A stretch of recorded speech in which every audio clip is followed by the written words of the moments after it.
Welcome to Unapologetically AuDHD. I'm Patricia Young, MSW, and I'm an AuDHD former therapist and current coach. I'm Alex McLaughlin, MSW and LICSW, and I'm an AuDHD therapist. This is a podcast with two friends processing what it's like to live in body minds that diverge from neuronormative standards and everything that comes with it, the good, the bad, and the beautifully messy. We aim to release 2 or more episodes per month. This podcast is not meant to be a substitute for help from a licensed mental health practitioner. Hi, I'm Patricia Young. And I'm Alex McLaughlin. And we are here to tell you a little bit about our new podcast, Unapologetically AuDHD. I want to give you an idea of what you can expect from this episode, and then we'll jump right in. We're going to do introductions, who we are, what our background is, why we're doing this, what our mission is, some of the topics that we know that we're going to be covering, and what you can expect from the podcast. We may do a little chit-chatting, and then we'll end with where to find us. So let's start out with intros. I'm Patricia Young. I'm, what am I? I was a licensed clinical social worker for 17 years, and I had a private practice. I still have my master's degree in social work, and I provide online coaching for neurodivergent folks, a lot of late diagnosed folks who are wondering if they're autistic, wondering if they have ADHD. I don't diagnose, but I can certainly help you parse that out, trying to figure out all the things about being neurodivergent. How about you, Alex? I'm Alex McLaughlin. My pronouns are they, them. I'm a queer, non-binary AuDHDer who is disabled and multiracial. I'm Irish, Greek, and Chinese, though I'm pretty white passing. So I have mixed feelings about claiming that identity for myself. I'm a PDAer, and I also have OCD. I live on Wapakoti land, which is colonized as the Twin Cities of Minnesota. I have my master's degree in social work, and I'm a licensed independent clinical social worker in the state of Minnesota. I currently provide therapy and autism and ADHD assessments. I aim to be anti-racist and decolonial in my practice. I work with kids, teens, and adults in Minnesota. I primarily work with autistic and or ADHDers, queer folks, and folks with OCD, as well as folks with chronic illnesses. I'm a late diagnosed AuDHDer myself, and am pretty passionate about helping folks integrate their identities and live life in a way that supports their neurotype or neurotypes. I take a relational approach to therapy. As well, I have taken trainings with PDAer North America, and I'm trained in neurodivergent affirming services, as well as ERP, which we'll define later, some of these acronyms, ICBT, TFCBT, which stands for Trauma-Focused Cognitive Behavioral Therapy, and Sandtray Therapy. I am currently, as of this recording, getting trained to be an IFS-informed therapist. As well, I'm a 500-hour trained yoga teacher and incorporate somatic practices into my work.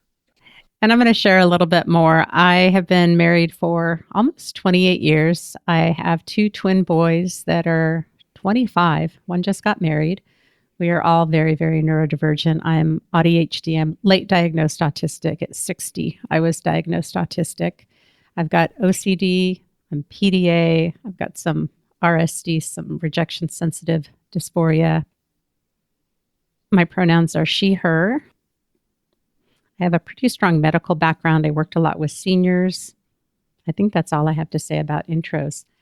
We forgot to say, how are you feeling about recording, Alex? I'm feeling excited and also nervous, which I think makes sense. Of course. How about you? I'm mostly excited. I have another podcast. I've had a podcast for 6 or 7 years now. I've taken a couple breaks and I'm just coming back from it. My podcast is called Unapologetically Sensitive. I started out identifying as a highly sensitive person and turned out that I'm autistic. So if you listen to earlier episodes, you get a lot of highly sensitive person. It's autism. So as far as recording goes, I'm pretty comfortable and I'm excited about this new venture that we're starting on. Why are we doing this, Alex? Yeah, I think my personal reasons are to just kind of provide some education around the like non-stereotypical presentations of autism and ADHD, and to also provide some education around OCD and PDA, and just kind of, I think, through conversation, help people feel less alone, especially if you're AFAB or have a non-stereotypical presentation, like see yourselves maybe not fully in us because we're each unique humans that are individual, but hopefully see yourselves, be able to relate to, I guess, like our stories or our experiences and feel less alone. Yeah. Yeah. And for me, on my other podcast, I feel pretty comfortable talking about my experiences as I move through the world with the identities that I have. I'm not as confident talking about specific topics around autism because I just lack confidence. There's not a reason for me to not have confidence. I just lack confidence. That's the reality.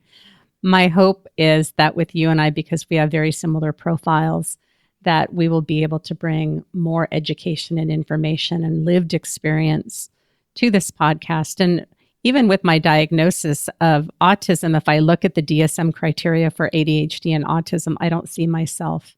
And that's why I think talking about how this shows up, or when we talk about OCD, I think people have very stereotypical ideas of hand washing and turning on and off lights. And while that can be part of OCD, it really looks so much different. And I was diagnosed with OCD after I was diagnosed autistic.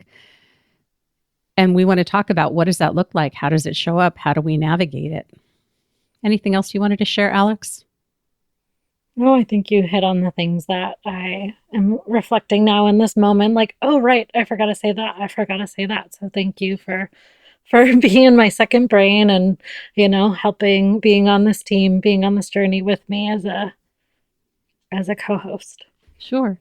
We used a lot of acronyms. So before we move on to what our mission statement is, I want to back up and talk about some of the things that we've talked about. So I'm going to maybe call them out and I'll let you say what they are. So we've talked about OCD. People may know what that is, but what is OCD? Obsessive compulsive disorder. Okay. And how about AuDHD?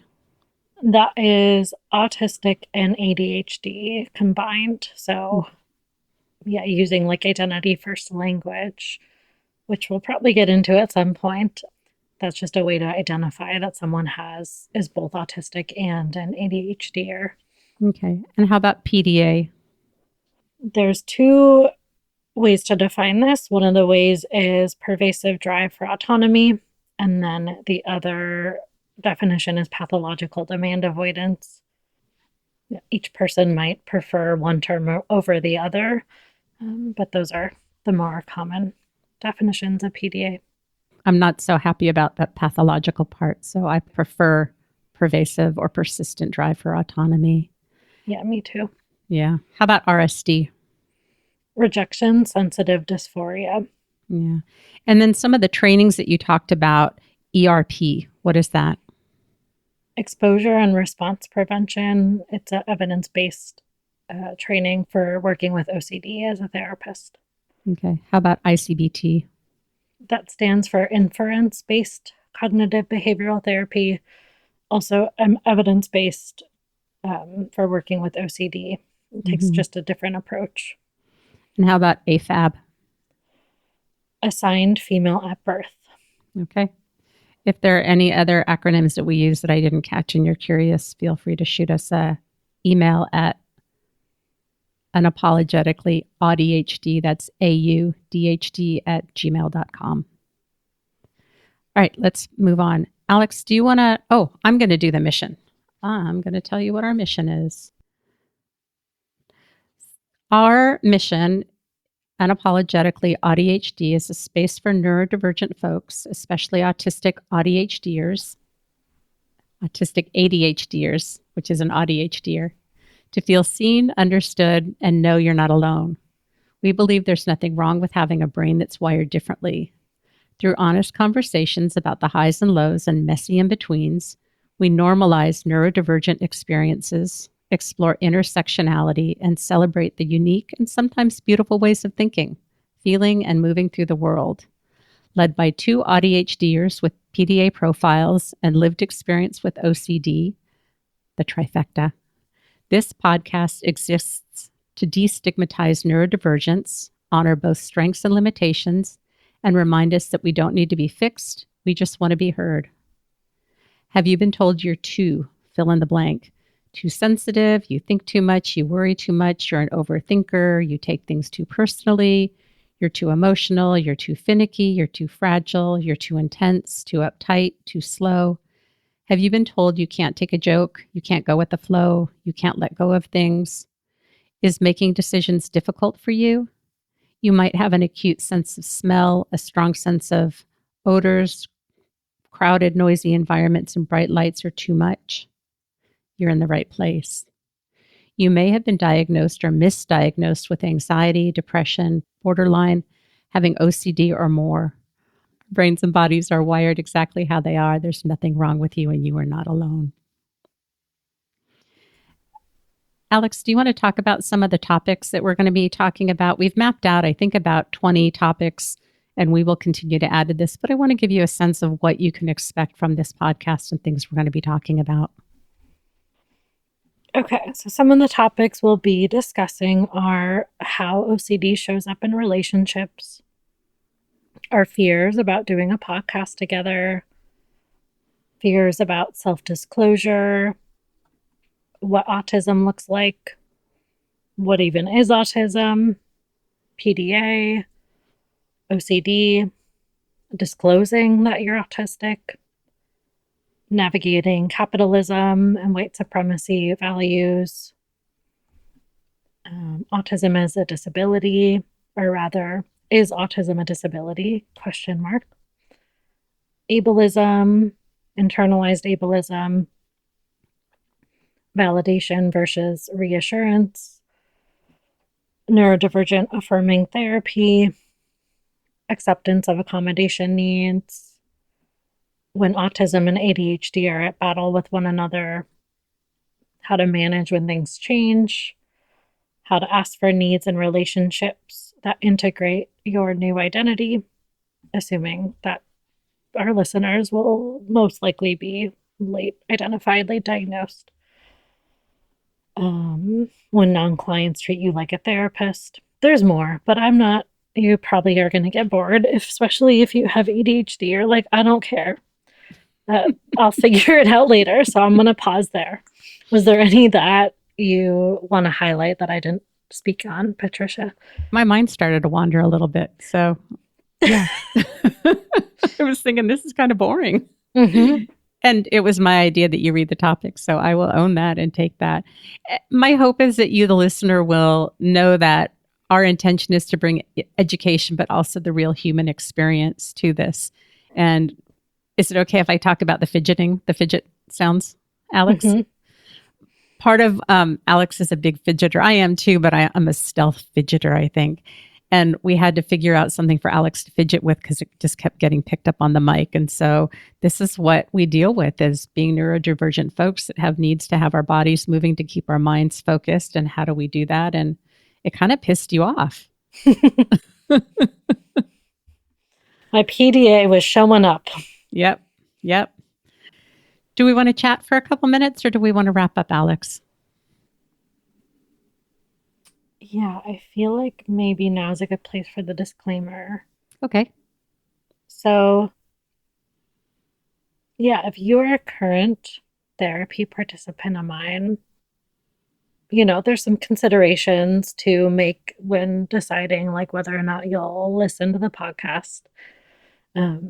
Because in the therapy world, there's this thing called self-disclosure. And this is where the therapist like shares something about themselves. Now, in like more kind of like old school therapy. The thought is that like therapists are not supposed to do any self-disclosure at all. They're supposed to kind of just be a blank slate. They're not supposed to be human in the session. I mean, they're supposed to be human, but like we're not supposed to have needs, kind of. There's different thoughts on self-disclosure and the use of self-disclosure therapeutically. Um, I am going to be doing some self-disclosure on this podcast. And so sometimes when a therapist is self-disclosing, that can affect the therapeutic relationship.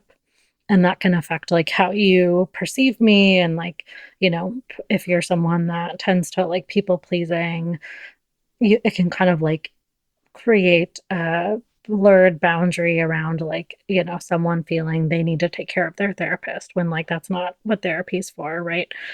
You're coming to therapy for your own support and care. And so I think showing up as human is important. And I think I personally, use some self-disclosure. It's really based on each person and like what they're comfortable with or what they are needing. But I will be doing some more self-disclosure than I do in session on this podcast. So my ask for you is to consider, what are the pros of listening? What might you gain from listening? And also, like, could this affect our therapy work together? I can't, tell anyone, like, do listen, don't listen. But especially if we're thinking about like being PDA informed, like I just ask you to consider those things. And if you are listening, I think I'd want to know just so I have context around your experience of me. So I guess that's kind of like my ask and my disclaimer. Is there anything that you can think of, Patricia, in regards to self-disclosure? Well, you and I have very different ideas about self disclosure. So I don't have anything else for you. If you're one of my clients, enjoy it. Let's talk about it. And that'll be an episode like where we'll talk about disclosure in more detail. But yeah. Do we have anything we want to chit chat about? I can't really think of anything. How about you? Not really. So maybe Okay. this is a good time to wrap it up. Yeah. If you're interested in learning more about me, you're welcome to go to my website at unapologeticallysensitive.com. And how about you, Alex? Where can people find you? So while recording this, I'm caught in between. I'm working at one place while starting my own practice. But probably when this is released, I'm guessing I'll be ready to open my own practice. So the Divergent Grove, GROVE therapy.com. And we'll have show notes. So if you missed anything, we will have an overview of what we talked about and where you can reach us in the show notes. I think that's it. Anything else, Alex? Thanks for listening and going on this journey with us. Yeah, thanks for being here, and we'll see you next time.